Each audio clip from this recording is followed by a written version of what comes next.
Je commence par une question qui résonne encore dans les couloirs de l'Opéra Grasselin. Que feriez-vous si votre hommage public se transformait en votre plus grande humiliation? Je m'appelle Madeleine Laffitte, j'ai 72 ans, costumière de scène depuis mes 18 ans, et j'ai appris à écouter les tissus respirer.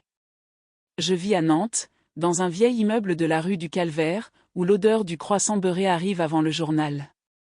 Ce matin d'automne, la Loire ressemblait à un drap de satin sous une lumière froide, et j'ajustais mon béret comme on accroche un secret. La ville crépitait de pas pressés, de cloches, de bicyclettes, et le murmure du marché de Talensac soufflait ses promesses de pommes rainettes.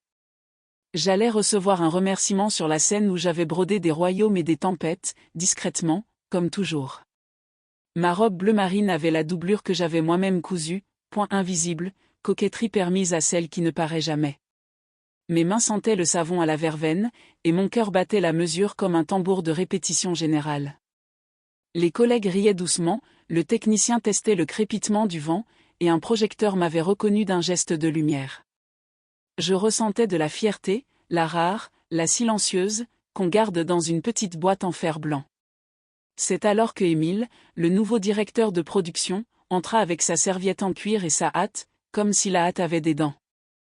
Il ne me regarda pas, il se contenta d'appeler Madame Laffitte, comme on appelle un numéro de ticket. Les bouches s'arrêtèrent en plein mot, j'entendis l'éclat d'une aiguille tombant sur le parquet. Il me conduisit au centre de la scène, respira dans le micro, et je crus que c'était le discours d'ouverture.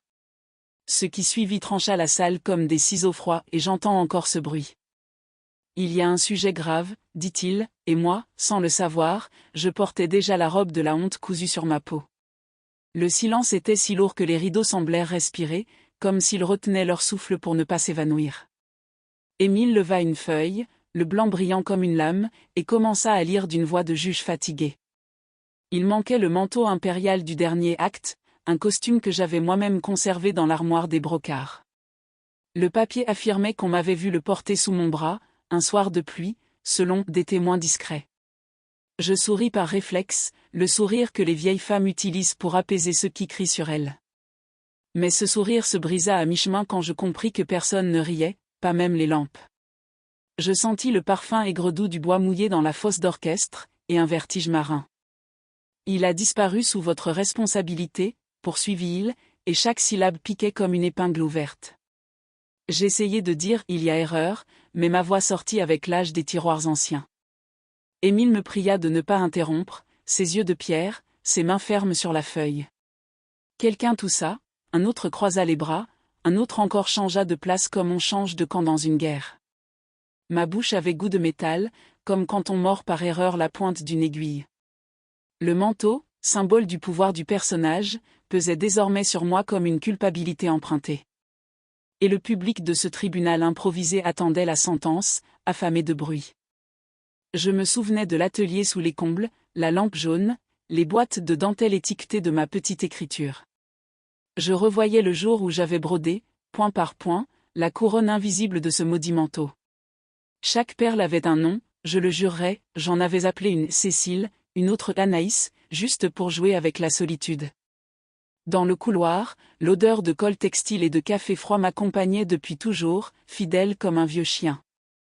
Jamais je n'avais emporté ce qui n'était pas à moi, j'avais emporté, oui, des brûlures aux doigts et des nuits sans lune. Je pensais à Daphné, l'assistante ambitieuse, jeune, des yeux couleur glycine et la hâte d'être en pleine lumière. Elle m'observait comme on mesure une pièce de tissu, combien faut-il pour me remplacer? La veille, elle m'avait demandé la clé secondaire de l'armoire, juste un instant, sourire de papier. J'avais refusé, et elle avait cligné de l'œil lentement, comme si elle notait ma réponse sur une portée invisible. Ma tête alignait les fils comme on ajuste une manche, il y avait des points qui ne correspondaient pas. J'eus envie de dire « demander à Daphné », mais ce serait lâcheté sans preuve, et mon honneur portait déjà le deuil. Les costumes silencieux m'entouraient, cintres alignés comme des gardes muets. Le parquet aurait grincé s'il avait pu parler, à la place, il m'accusait de son bois ancien. La feuille dans la main d'Émile tremblait moins que moi, je tremblais de l'intérieur, là où personne n'applaudit. J'ai songé à partir, mais partir, c'est une manière de signer la culpabilité. Alors je suis resté, comme j'ai toujours su rester, même quand le tissu voulait se déchirer. Les langues commencèrent à se délier comme des rubans mal noués. J'entendis, quelle honte, je m'en doutais, personne n'est un saint, des mots qui taillent mal. La garde-robe sentait la lavande et le jugement, étrange mélange qui monte au nez. C'était comme si, à 72 ans, j'étais devenue une note de bas de page honteuse de ma propre histoire. Le micro capta mon souffle, et je m'en voulus de respirer trop fort. Émile demanda mon sac, mes clés, ma carte d'employé, j'obéis avec des doigts de neige. La carte portait ma photo aux cheveux relevés, le regard de celle qui a vu le tissu devenir mère. Il la posa sur une table comme on ferme un chapitre, sans droit au chapitre suivant. Je sentis le poids de la ville dehors, les tramways filant vers l'île de Nantes, l'éléphant mécanique soufflant le tourisme. Ici, je n'étais qu'une vieille aux mains de fil, entourée de regards qui voulaient un nœud. Il y a des images, chuchota quelqu'un, et le mot image ouvrit un trou dans la salle. Des images de quoi, de qui, de quand? Les questions frappèrent les murs comme des pigeons perdus. Moi qui avais toujours gardé les preuves des coutures, je n'avais pas gardé la preuve de mon innocence. Mes ongles, lisses et courts, creusèrent ma paume, réclamant un fil de salut. C'est alors que le téléphone dans la poche de Daphné vibra et qu'elle pâlit et personne ne le remarqua sauf moi. L'humiliation a une acoustique, elle amplifie chaque petit rire, chaque reniflement, chaque pas qui s'éloigne. J'entendis mon nom murmurer au fond, Madeleine, quelle déception, et cela tomba comme des ciseaux au sol. Je pensais à ma petite fille Héloïse, qui m'appelle mamie et adore les boutons anciens de ma boîte bleue. J'imaginais la nouvelle traversant la ville comme un mauvais vent, arrivant à son école le lundi suivant. Moi qui avais appris à Héloïse à recoudre un bouton avec patience, je devais maintenant recoudre ma dignité. Mes yeux parcoururent la scène et trouvèrent la fosse, sombre, une bouche sans cœur. L'odeur de poussière chauffée par les projecteurs s'accrocha à ma gorge, réclamant une toux. Personne ne s'approcha, la bonté a l'habitude de se cacher quand la honte se déchausse. La première larme ne coula pas, elle sécha avant, comme si le corps voulait épargner le maquillage. Émile soupira, impatient, comme s'il avait une répétition à 15h et un scandale à 11. J'ai appelé la police culturelle, dit-il, ironie sans sourire, et certains baissèrent les yeux. Je reculai d'un demi-pas, trébuchant sur un mètre ruban que quelqu'un avait laissé tomber. Le ruban s'enroula à ma cheville, et je le sentis froid comme les rênes d'un cheval. Je pensais, si je me justifie trop, je serai 2 fois coupable, si je me tais, je serai coupable entière. Et le ruban, serpent de tissu, semblait me chuchoter, ne marche pas sur ton propre cou. C'est alors qu'un bruit métallique monta de l'atelier là-haut, un claquement suivi d'une porte qui se referme. Tous se retournèrent, mais seulement une seconde, rapide comme un clin d'œil insolent du destin. Daphné porta de nouveau la main à sa poche, le téléphone vibrant comme un cœur de lapin. Elle laissa tomber une petite étiquette d'inventaire, numérotée, avec ma calligraphie imitée. Je vis, moi seul, la courbe imparfaite du 7 qui n'était pas mon 7, le mien a un petit ventre. Mes jambes me pressaient de courir vers cette étiquette et de crier « Regardez », mais je restais. Rester est parfois la bonne manière de voir qui vient vers vous de son plein gré. Je respirai, redressai mon dos, arrangeai le foulard de soie hérité de ma mère. Je sentis son parfum, jasmin ancien, le conseil de celle qui avait déjà reçu des mots cruels et rendu des points de suspension. Madame Laffitte, quelque chose à dire, demanda Émile, sergent par temps couvert. J'avais beaucoup à dire, mais le trop, parfois, abîme le nécessaire. Oui, répondis-je, et ma voix trouva une ligne solide dans ma poitrine. Mais je préfère parler quand tout le monde sera prêt à entendre ce qu'il n'attend pas. Un murmure éclata, de ceux qui dérangent les chaises de la pensée. Et quelqu'un rit de nervosité, comme on allume une allumette dans une grange. Le couloir qui mène aux coulisses sentait le fer à repasser et les costumes fatigués. Je passai la main sur la couture latérale de ma robe, palpant le courage comme on vérifie une poche. Je me souvenais du livre des entrées, le registre des costumes que j'avais tenus pendant des décennies. Je me souvenais d'avoir photographié, par manie de vieille, les pages avec un vieux téléphone, juste pour ne rien perdre. Les photos dormaient sur une clé USB que je gardais dans une boîte de bonbons, dans le tiroir de fil beige. La boîte était chez moi, bien sûr, les preuves nous attendent toujours là où elles n'aident pas. Mais il y avait autre chose, un trait, une erreur, une signature bancale que je pouvais évoquer sur le champ. Mon index me démangeait, envie de souligner l'air d'une aiguille invisible. Je levai les yeux, et je vis sur le comptoir du régisseur une caméra de sécurité portative, récemment installée.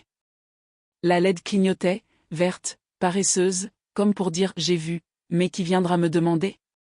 Émile remarqua mon regard et déplaça sa serviette pour couvrir la caméra, trop vite pour que ce soit naturel. Ce geste était petit, mais ce sont les petits gestes qui apprennent à la vérité à parler. Je retins l'élan de pointer du doigt comme une institutrice, je respirai comme une couturière qui défait sans arracher. « Pouvons-nous voir ces fameuses images ?» demandai-je, douce comme une tisane de camomille chaude.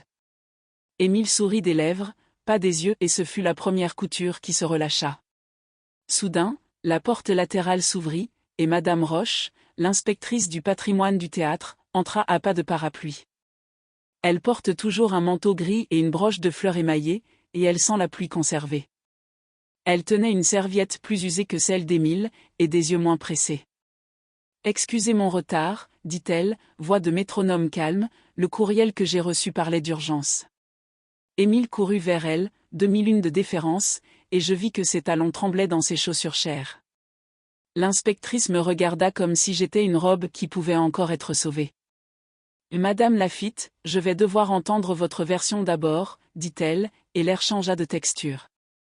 Je sentis l'odeur de la scène devenir moins acide, comme si quelqu'un ouvrait une fenêtre inexistante.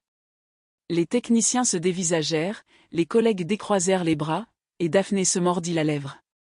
L'étiquette au sol, celle de la calligraphie presque mienne, brillait encore à côté d'un rouleau de tulle. Je pointai du regard, l'inspectrice suivit mes yeux, et Émile détourna les siens. « Qui a signé l'inventaire d'hier ?» demanda Madame Roche, notant sur sa feuille avec un crayon bien taillé. Personne ne répondit tout de suite, les silences avouent parfois la faute avant les mots. L'inspectrice leva le visage, fixa Émile et Daphné, et sourit comme si elle venait de tirer le premier fil juste. Et dans ce sourire, je compris, l'humiliation était encore en scène, mais la pièce allait peut-être changer de genre. Je n'étais pourtant pas sauvée, la rumeur court plus vite que n'importe quelle vérité. Le téléphone de quelqu'un sonna avec une chanson ancienne, et la mélodie parut déplacée, presque cruelle. Je me souvins de cette nuit pluvieuse où un gardien de nuit, Armand, m'avait prêté un parapluie. « Pour que vous ne rétrécissiez pas », avait-il dit, et j'avais ri de l'exagération, tenant le manche de bois. Ce soir-là, les grilles grinçaient comme si elles confessaient un péché et demandaient pardon. J'avais serré le parapluie de la même main qui tremblait aujourd'hui, et la mémoire cousait une scène à l'autre. Peut-être qu'Armand avait vu quelque chose, peut-être que les nouvelles caméras s'étaient réveillées à temps. Ma bouche répéta son nom, mais j'avalai, pour ne pas sembler désespérée comme une innocente. Puis j'appelai un ancien collègue, demandai-je à l'inspectrice, et elle acquiesça sans hâte. Je pris le téléphone comme on prend un dé à coudre, petit, protecteur, ami de guerre. Le numéro d'Armand dormait dans mon agenda en papier, entre des recettes de clafoutis et des mesures d'ourlet. Je composais lentement, comme on aligne les nerfs avec calme chirurgical. La sonnerie retentit, et chaque appel était un point que je voulais solide. Armand répondit d'une voix de nuit même s'il était midi, et je dis « J'ai besoin que tu viennes ». Il répondit d'un seul mot, « Vu », et la ligne resta muette, comme une scène avant le tonnerre. Le soir même, je suis rentré dans mon petit appartement de la rue du Calvaire avec la démarche d'un soldat blessé. Les pavés mouillés reflétaient les néons des cafés, et chaque éclat de lumière semblait me rappeler ma honte. J'ouvris ma porte d'un geste hésitant, respirant l'odeur familière de cire d'abeille et de linge propre. Les rideaux de dentelle, faits de mes propres mains, me regardaient comme des témoins silencieux. Je me laissai tomber sur la chaise près de la fenêtre, et le bruissement de la pluie sur les toits devint mon seul compagnon. Nantes respirait dehors, mais moi j'étouffais à l'intérieur, étranglé par le souvenir des regards accusateurs. J'avais l'impression que les murs de mon appartement rétrécissaient pour enfermer ma dignité. Sur la table, la boîte bleue de boutons que ma petite fille adore semblait m'interroger. « Que vas-tu faire maintenant ?» Je posai ma main dessus, et je compris que je ne pouvais pas céder. Car si je me laissais réduire au silence, je signerais le dernier acte de ma vie sans avoir choisi les répliques. Les jours suivants furent une descente brutale dans la solitude. Je croisais des visages connus au marché qui détournaient le regard, comme si ma honte était contagieuse. La boulangère qui m'appelait autrefois « ma chère » se contenta d'un bonjour sec, sans lever les yeux. Même les pigeons de la place royale semblaient s'écarter de mon chemin. Le monde extérieur devenait une scène où je jouais le rôle d'une coupable sans défense. Pourtant, chaque humiliation quotidienne déposait en moi une braise silencieuse. Je décidai de ne pas me laisser consumer par les cendres de cette injustice. Je pris un carnet, le même où j'écrivais jadis des mesures de costume, et j'y consignai chaque détail. Chaque regard fuyant, chaque mot coupant, chaque souvenir précis du jour maudit à l'opéra. Je construisais, sans le dire à personne, une armure de mots et de preuves. La nuit, je ne trouvais pas le sommeil. Je me levais pour parcourir mes étagères de tissus, caresser les satins, respirer les laines anciennes. Ces étoffes devenaient mes confidents, mes témoins, mes amis muets. Je repassais dans ma tête la scène, seconde par seconde, comme une couturière qui vérifie une couture ratée. Je me souvenais du geste brusque d'Émile devant la caméra, du téléphone nerveux de Daphné. Chaque détail devenait une perle enfilée sur un collier invisible que je préparais pour un jour futur. Au lieu de me détruire, le silence devenait un atelier intérieur où je travaillais ma survie.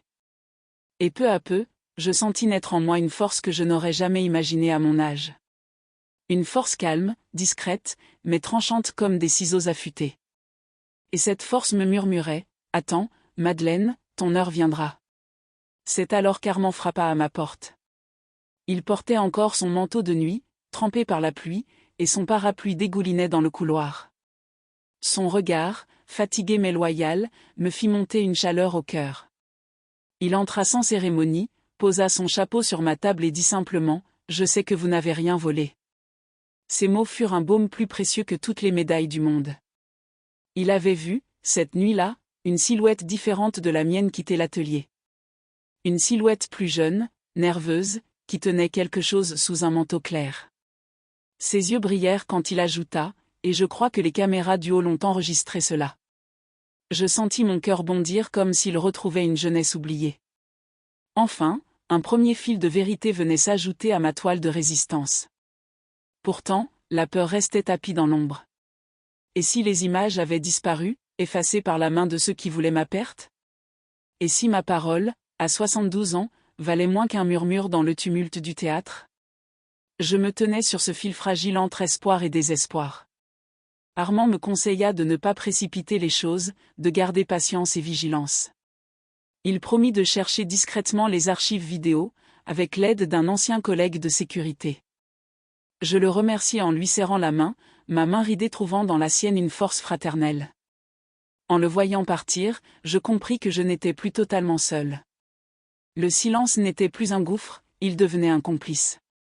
Et j'entendis, au fond de moi, la voix de ma mère. « Tiens bon, Madeleine, le fil se retend toujours. » Les semaines passèrent comme une longue couture invisible. Chaque jour, je sentais que quelque chose se préparait dans les coulisses de ma vie. Je continuais de noter, d'observer, de relier les fils épars de l'histoire. Le marché, la boulangerie, les cafés, tout devenait décor d'une pièce dont j'attendais le dénouement. Et plus on me rejetait, plus je me tenais droite, comme une robe qu'on refuse de voir froisser. Je ne cherchais plus à plaire, mais à survivre avec dignité. J'appris à marcher lentement, tête haute, même quand des chuchotements me suivaient.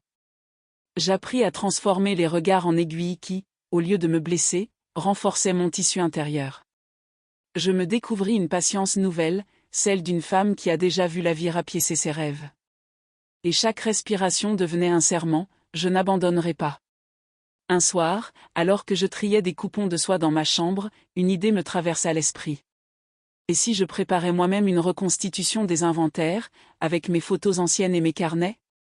Je pourrais ainsi opposer ma mémoire et mes preuves aux mensonges organisés. Je sortis la boîte de bala où dormait ma clé USB, et mes doigts tremblaient en l'ouvrant. L'odeur du métal et de la menthe ancienne me fit sourire malgré moi.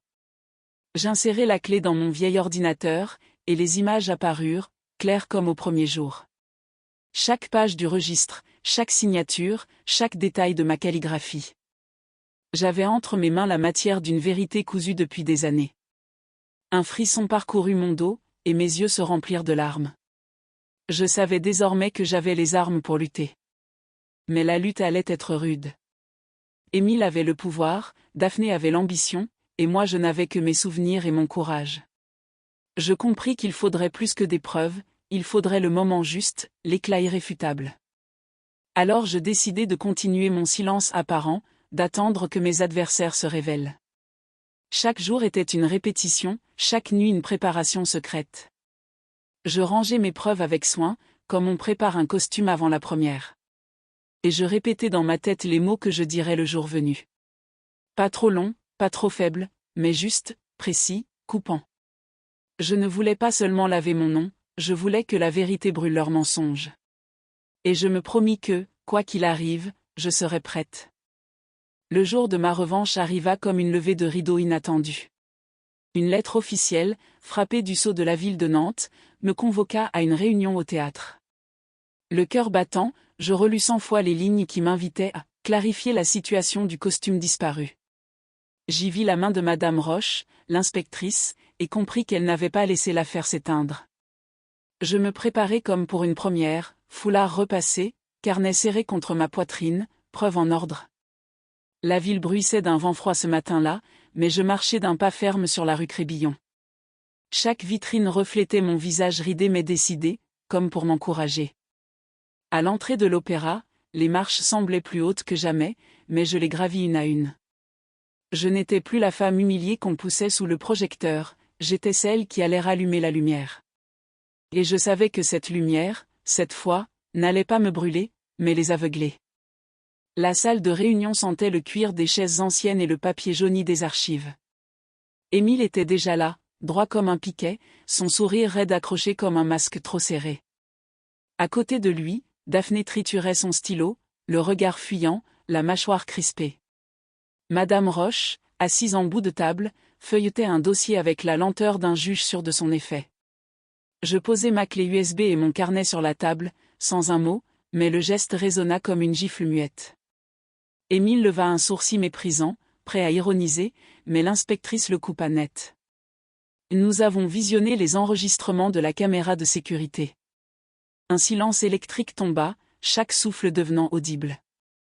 Les images montraient une silhouette fine, aux cheveux lâchés, portant le manteau sous un trench clair.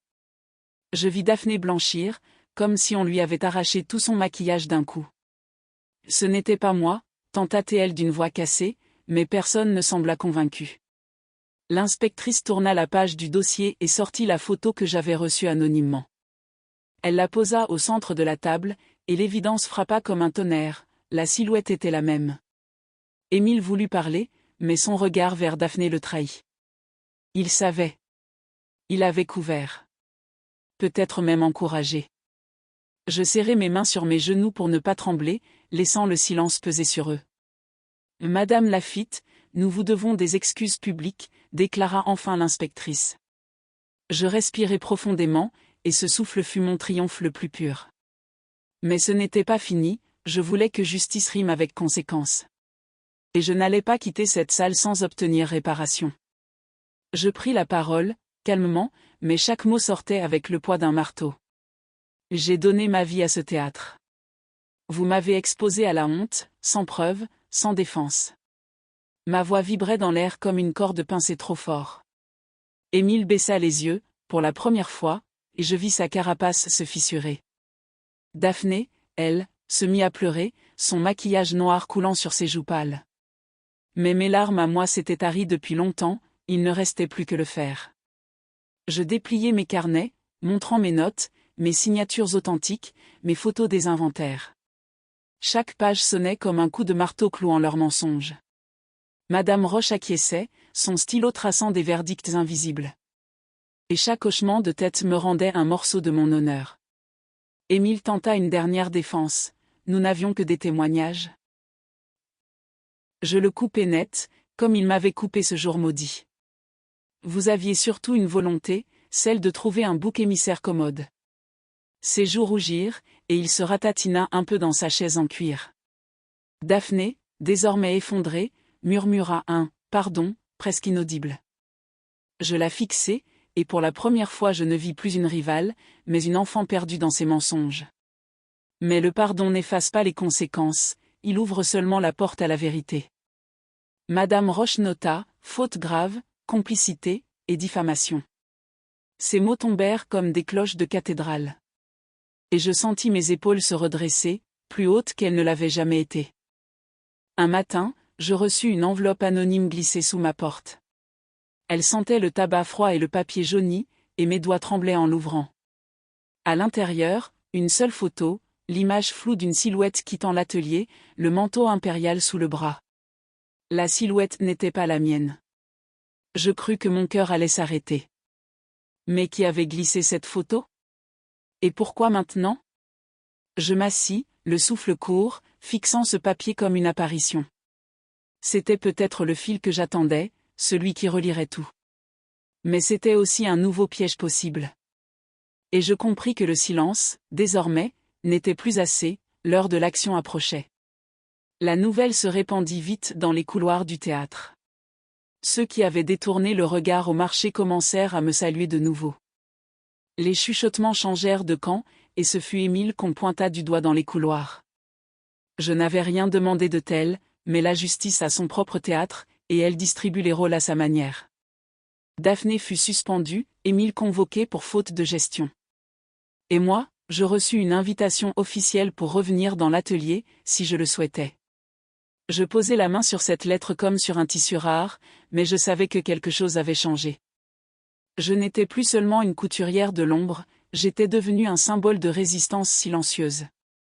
Ma victoire n'était pas dans la vengeance, mais dans la vérité éclatée comme un feu d'artifice.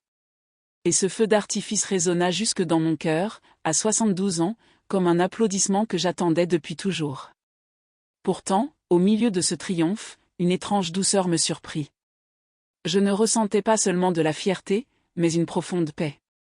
La vérité avait lavé mon nom, et c'était plus fort que toutes les humiliations. Je me revis, ce jour maudit, vacillant sur la scène, écrasé sous le regard de tous. Et je comparais cette image à celle d'aujourd'hui, assise droite, les preuves alignées comme des perles. La justice avait tardé, mais elle avait fini par parler.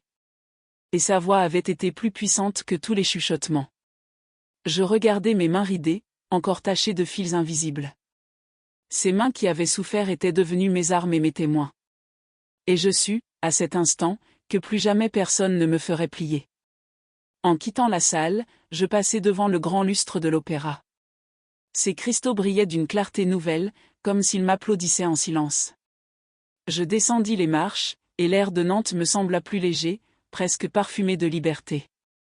Des passants me saluèrent, certains avec un sourire timide, d'autres avec admiration. Je levai la tête, et pour la première fois depuis longtemps, je me sentis grande. Grande non pas par la taille, mais par la dignité retrouvée. J'avais traversé la honte, le rejet, l'injustice. Et j'en sortais non pas brisée, mais entière. Chaque pas résonnait sur les pavés comme une victoire. Et je savais que ce n'était que le début de ma renaissance. Les jours qui suivirent eurent un goût de silence réparateur. Je me réveillais avec la lumière douce filtrant à travers mes rideaux de dentelle, et je respirais enfin sans douleur. La honte qui m'avait enchaînée avait disparu, remplacée par une légèreté inattendue. Je n'avais pas seulement lavé mon nom, j'avais réappris à croire en moi, en ma dignité. Chaque coin de mon appartement, du parfum de verveine dans la salle de bain au bouton dans ma boîte bleue, semblait sourire. Je retrouvais la Madeleine que j'étais avant l'humiliation, mais enrichie d'une force nouvelle. Et je savais que cette force ne pourrait plus m'être enlevée. Car la vérité, quand elle triomphe, laisse derrière elle une paix inaltérable. Je regardais mes mains ridées comme des livres ouverts, et j'y lisais l'histoire de ma survie. C'était l'histoire d'une femme que personne n'attendait victorieuse, et qu'il était devenue malgré tout. Ma petite fille Héloïse fut la première à m'apporter la plus belle récompense. Un soir, en jouant avec mes vieux boutons, elle leva ses yeux clairs vers moi. « Mamie, à l'école, j'ai dit que tu avais battu un mensonge énorme. » Je restai figée, les larmes montant à mes yeux. Pour elle, je n'étais plus seulement une grand-mère douce et discrète, j'étais devenue un exemple. Ces mots valaient plus que toutes les excuses officielles, plus que tous les titres honorifiques. Dans ses yeux, Je lisais la vérité la plus pure, j'avais transmis une leçon de courage. Et cette leçon survivrait bien après moi, comme un fil solide qu'elle tisserait dans sa propre vie. Je l'embrassai, respirant l'odeur de ses cheveux au parfum de pommes vertes. Et dans cet instant, tout le théâtre du monde me sembla bien petit comparé à l'amour. Je ne retournai pas immédiatement à l'atelier. Le théâtre m'invita, mais je décidai d'attendre, de laisser mon cœur cicatriser. Je préférais passer du temps dans les rues de Nantes, redécouvrant ma ville sans le poids du jugement. Je m'arrêtai au café, goûtant de nouveau un chocolat chaud sur la place Royale. J'écoutais les musiciens de rue avec une attention neuve, comme si chaque note célébrait ma liberté retrouvée. Les pavés sous mes pas résonnaient différemment, ce n'était plus la marche d'une accusée, mais d'une survivante. Et je compris que la victoire n'était pas dans le retour au même endroit, mais dans la transformation intérieure. Je n'avais pas besoin de retrouver ma place à l'opéra pour prouver ma valeur. Ma valeur s'était inscrite dans chaque ride de mon visage et chaque pas de ma marche. Et cette valeur, personne ne pourrait plus jamais me l'enlever. Un matin, je reçus une lettre manuscrite de Madame Roche. Elle me remerciait de ma patience, de ma dignité et de ma force. « Vous êtes désormais plus qu'une costumière », écrivait-elle. « Vous êtes la preuve que la vérité, même tardive, reste invincible. » Ces mots me firent sourire, car je n'avais jamais cherché à être un symbole. Je voulais simplement protéger mon honneur, mon nom, ma vie silencieuse. Mais parfois, en luttant pour soi, on éclaire le chemin des autres sans le savoir. Cette pensée me réchauffa le cœur plus que n'importe quelle médaille. Et je réalisai que ma plus grande victoire ne se trouvait pas dans la justice rendue, mais dans l'inspiration donnée. Car même les blessures, une fois guéries, peuvent devenir des phares pour d'autres.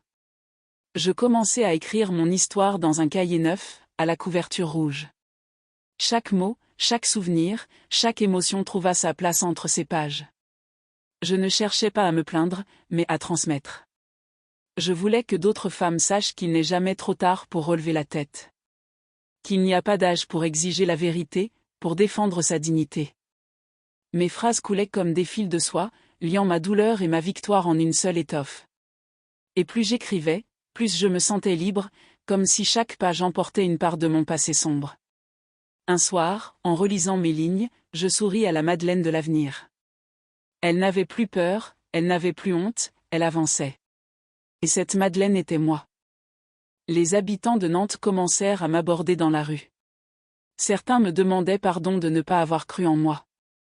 D'autres me remerciaient de leur avoir montré qu'il faut toujours se battre pour la vérité. Je les écoutais avec douceur, sans rancune. Car j'avais appris que la colère ne nourrit que la douleur, tandis que le pardon libère. Chaque sourire reçu, chaque mot de soutien devenait un point de broderie sur la nouvelle étoffe de ma vie. Je n'étais plus invisible. Et pourtant, je restais discrète, préférant le murmure au cri, la dignité au spectacle. Car la vraie force n'a pas besoin de lumière tapageuse. Elle se tient droite, tranquille, et traverse le temps. Un soir d'hiver, je me rendis devant l'opéra. Les portes étaient fermées, mais la façade illuminée rayonnait sur la place enneigée. Je restai immobile, respirant le froid piquant, les mains serrées dans mes gants de laine. Je n'avais plus de rancune contre ce lieu. Il avait été le théâtre de ma plus grande humiliation, mais aussi de ma plus grande renaissance. Les pierres semblaient différentes, comme si elles s'étaient excusées en silence. Je souris, et je sentis une larme chaude glisser sur ma joue glacée. Ce n'était pas une larme de douleur, mais de paix. Car je savais que j'avais survécu, grandi, et triomphé. Et que ma dignité, elle, brillerait plus longtemps que n'importe quel projecteur. Aujourd'hui, à 72 ans, je marche dans les rues de Nantes avec la fierté d'une femme accomplie. J'ai appris que l'âge n'est pas un obstacle, mais une arme secrète. Chaque ride, chaque cicatrice, chaque humiliation porte en elle la promesse d'une victoire future. J'ai découvert que la patience est parfois plus forte que la révolte immédiate. Et que le silence, bien utilisé, peut devenir le cri le plus assourdissant. Je ne cherche plus l'approbation des foules, j'ai trouvé ma paix intérieure. Je ne vis plus dans la peur du jugement, mais dans la certitude de ma vérité. Et quand ma petite fille me demande ce que j'ai retenu de tout cela, je réponds simplement. La plus grande humiliation de ma vie est devenue ma plus grande victoire. Et ces mots, je les laisse flotter dans l'air comme une leçon offerte au monde.